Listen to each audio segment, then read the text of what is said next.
जय श्री राधे कृष्णा। प्रेम से बोलिए राधा रानी की जय, महारानी की जय। जी हाँ दोस्तों, हर बार की तरह इस बार भी मैं एक नया वीडियो आप लोगों की सेवा में लेके आया हूँ। आज का मुख्य विषय है राधा अष्टमी। जी हाँ दोस्तों, राधा अष्टमी का क्या महत्व है इसके विषय में मैं आपको बताने जा रहा हूँ। देखिए, आप सब जानते हैं, ब्रज की लाडली, वृषभानु की दुलारी राधा रानी मैया के ऊपर मैं जो चीज़ बताने जा रहा हूँ, आपने बहुत कुछ सुना होगा, हो सकता है कुछ अनसुनी बातें भी मैं आपको बताऊँ। देखिए, इस राधा रानी की जो राधा अष्टमी का व्रत है, वो इसलिए किया जाता है कि पति पत्नी में प्रेम और बना रहे, और प्रेम विवाह के मामले में भी राधा अष्टमी का व्रत बहुत ही महत्व रखता है। कहते हैं कि कृष्ण जन्माष्टमी तो हर कोई मनाता है, लेकिन वो पूर्ण नहीं होता है जब तक राधा मैया की राधा अष्टमी न मनाई जाए। खुद भगवान श्री कृष्ण ही कहे हैं, एक बार नहीं कई बार उन्होंने कहा है कि राधा रानी की पुकारोगे तो मैं वहाँ आऊँगा। आप ब्रज में जाएं, गोकुल में जाएं, मथुरा जाएं, वृंदावन जाएं, राधे राधे राधे राधे राधे राधे राधे राधे चले आएंगे बिहारी। ये गाने भी काफ़ी मशहूर है, फेमस है। हिंदू पंचांग के अनुसार कृष्ण जन्मोत्सव के 15 दिन के बाद राधा रानी का जन्मोत्सव मनाया जाता है। कृपया ध्यान रखें कि यदि भगवान श्री कृष्ण को खुश रखना है तो बिना राधा रानी को याद किए भगवान श्री कृष्ण कभी भी खुश नहीं होते। इसलिए राधे माँ का जाप करें और उन्हें खुश करें। राधा रानी का जन्म भाद्रपद की शुक्ल पक्ष अष्टमी की हुई है। इसीलिए इस त्यौहार को हम लोग राधा अष्टमी के नाम से जानते हैं। इस दिन बांके बिहारी जी का पूजन करना बहुत लाभकारी होता है। जो लोग बांके बिहारी जी का पूजन करते हैं, उस पर भगवान श्री कृष्ण जी का आशीर्वाद मिलता है। मान्यता है कि राधा जी माँ लक्ष्मी जी का साक्षात स्वरूप हैं। शास्त्रों में कई जगह वर्णन मिलता है कि लक्ष्मी जी की ही एक अवतार राधा रानी जी हैं। दाम्पत्य सुख के लिए राधा कृष्ण की पूजा लाभकारी होती है। जिसके दाम्पत्य सुख में कमी है, या घर में बहुत ज़्यादा गृह क्लेश है, पति पत्नी के बीच में या प्रेमी प्रेमिका के बीच में अगर प्यार में कमी है, तो राधे कृष्ण का जाप करें और राधे कृष्ण की पूजा करें, राधा मैया की भी पूजा करें। प्रेम विवाह के लिए राधा कृष्ण की पूजा अति आवश्यक है। हम लोग जो ज्योतिषाचार्य हैं, जो बताते हैं कि प्रेम का कोई मैटर हो तो हम लोग बोलते हैं कि भाई राधे कृष्ण जी के शरण में जाइए। भगवान श्री कृष्ण जी ने स्वयं कहा है कि राधा अष्टमी का व्रत करने से कई हजार एकादशी के व्रत करने का फल मिलता है, ऐसा शास्त्रों में वर्णन मिलता है। इस व्रत को करने से धन की प्राप्ति होती है। वृषभानु जी की पत्नी देवी कृति के हाथों पली पोसी बड़ी हुई हैं राधा मैया, जो कि उनके कोख से नहीं पैदा हुई हैं, उनके गर्भ से पैदा नहीं हुई हैं। इसलिए इन्हें कृष्ण बल्लभा भी कहा जाता है कि कृष्ण बल्लभा यानी कृष्ण भगवान की ये अंश है। ये भगवान श्री कृष्ण के ही अंश हैं, कृष्ण बल्लभा भी हम लोग बोलते हैं। पद्म पुराण में इसका वर्णन मिलता है। एक बार की बात है, भगवान श्री कृष्ण भगवान के सर में दर्द हो रहा था। नारद जी पहुंच गए। नारद जी ने बोला, प्रभु आप तो संपूर्ण जगत के स्वामी हो, आपके सिर में दर्द हो रहा है, क्या करना चाहिए? तब बोले कि मेरी कुछ खास प्रिय लोग में से जो मुझे प्यार करते हैं, वो अपने चरण का धूल लेके और पानी में घोल के मुझे पिला दे तो मैं ठीक हो जाऊंगा। नारद जी सकपका गए। तो बोले, रूपमणि से जाके बोलो रूपमणि अपना धूल दे दे, पानी में घोल के लाओ, मैं पी लूँगा। रुक्मणी के पास गए नारद जी। रुक्मणी जी ने मना कर दिया कि मैं इतना बड़ा पाप करूंगी कि अपने पति को अपने चरणों की धूल पिलाऊंगी। तब कृष्ण भगवान ने कहा कि आप तुरंत चले जाओ राधा जी के पास। कृष्ण भगवान अपनी माया से वहाँ पहुँच गए, राधे जी को बताया। राधे जी ने 1 मिनट में अपने पैर की धूल निकाली, पानी में किसी पात्र में पानी रखा, उसमें पैर धुल ली, बोली कि ले जाइए पिला दीजिए। कृष्ण भगवान उठ के खड़े हो गए खुश होकर।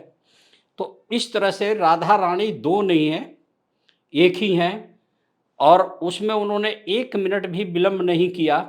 राधा ने वो कृष्ण भगवान को एक पल के लिए भी दुखी या कष्ट में देखना ही नहीं चाहती थी। उनमें उनके सांसों के साथ धड़कती थी।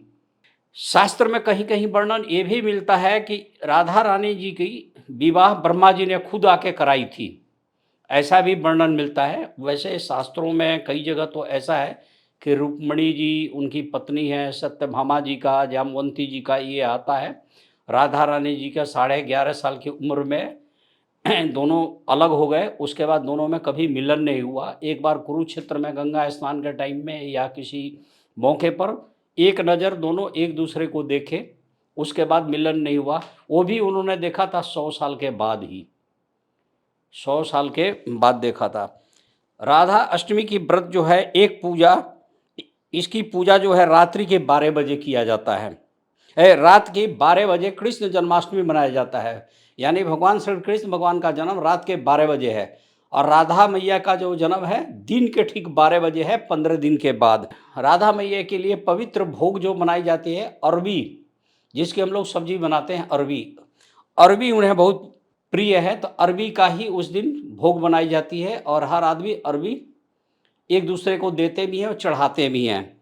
राधा जी को खुश करना है अगर राधा अष्टमी के दिन, तो एक बांसुरी लेकर उन्हें भेंट कीजिए। तो चूंकि वो कृष्ण भगवान की अनंत प्रेम करती है, तो बांसुरी उन्हें बहुत प्रिय है। शास्त्रों में एक बार वर्णन आता था कि ये कौन सा प्यार रहा कि 11.5 साल के उम्र में कृष्ण भगवान राधे जी को छोड़ के चले गए, उसके बाद दोनों में कभी मेल नहीं हुआ।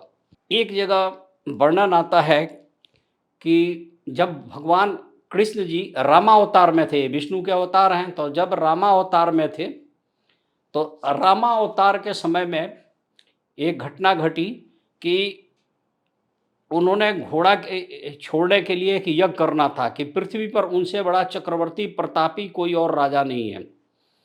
तो उस पूजा के लिए पति पत्नी का जोड़ा बैठना जरूरी था, लेकिन उस समय पे सीता जी वनवास में थी।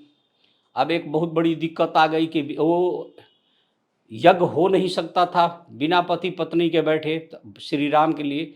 तो गुरु जी को बुलाया गया, गुरु जी ने उन्होंने एडवाइस की कि ऐसा करिए, सोने की सीता बना दीजिए और उसके साथ बैठ के पूजा कर लीजिए। तो उन्होंने पूजा किया, सोने का जानकी माता बनाई गई, सीता जी बनाई गई, और उसका पूजा किया उन्होंने। उसके ऊपर गुरु जी ने प्राण प्रतिष्ठा कर दी। प्राण प्रतिष्ठा करने के बाद भगवान श्री कृष्ण भगवान श्री राम एक टक उसको निहारते रहे, सीता जी को। कुछ दिन तो ये चला। बाद में भगवान श्री राम जी के मन में ही आया कि मेरे तो राजकाज को छोड़ के मेरा पूरा ध्यान इस पे है, तो मैं इसको नदी में प्रवाहित कर देता हूँ या समुद्र में प्रवाहित कर देता हूँ। तो जब लेके चले वो प्रवाहित करने के लिए, तो वो सोने की जो सीता माता थी उसमें से एक आवाज़ आई कि हे नाथ, मुझे अपने साथ ही रखो। वैसे तो मैं दूर हो गई हूँ, लेकिन मैं हर समय हमारी याद आप ही के साथ रहती है। तो भगवान फिर सकुचाए कि ये तो बड़ा मुश्किल हो गया। तो उन्होंने बोला कि नहीं, अगले जन्म में जितना वियोग तुम सह रही हो उतना वियोग मैं भी सहूँगा, लेकिन मैं तुमसे जुदा ना हूँ न रह।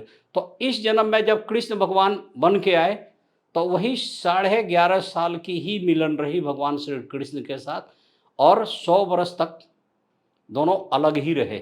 सिर्फ एक बार वही एक घटना आती है कि दूर से एक दूसरे को उन्होंने देखा, और जो वर्णन आती है कि उसमें भी इन लोगों में कोई बातचीत नहीं है। ये अब एक घटना आती है कि इनके जन्मों से राधा शुरू से वियोग में रहते हैं। कई जगह तरह तरह के वर्णन आते हैं, स्पष्ट नहीं आता है। कुछ लोग कहते हैं भगवान कृष्ण जी का जब अंत आया तो राधा जी भी अपना अंत कर ली। कई बार ये आता है कि उसके पहले वो चली गई।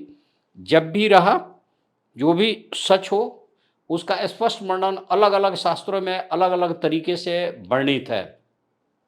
लेकिन इतना स्पष्ट है कि राधा अष्टमी के व्रत करने से भगवान श्री कृष्ण जी काफ़ी प्रसन्न होते हैं, और राधा मैया लक्ष्मी जी के अवतार हैं।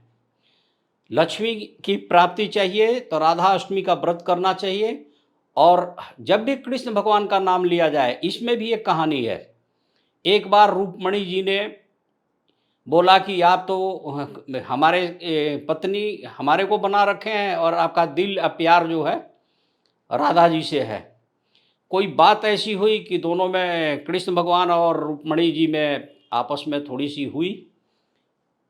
तो कृष्ण भगवान ने, मैं बोलता हूँ जब भी कृष्ण का नाम लिया जाएगा तो मेरे नाम के आगे अगर किसी का नाम आएगा तो राधे का नाम आएगा।